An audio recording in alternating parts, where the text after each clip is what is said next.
Пролетели года,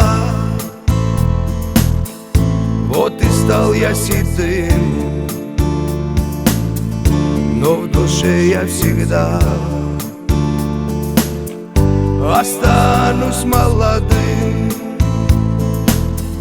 Ах, как хочется жить и всегда встречать рассвет, но разум говорит,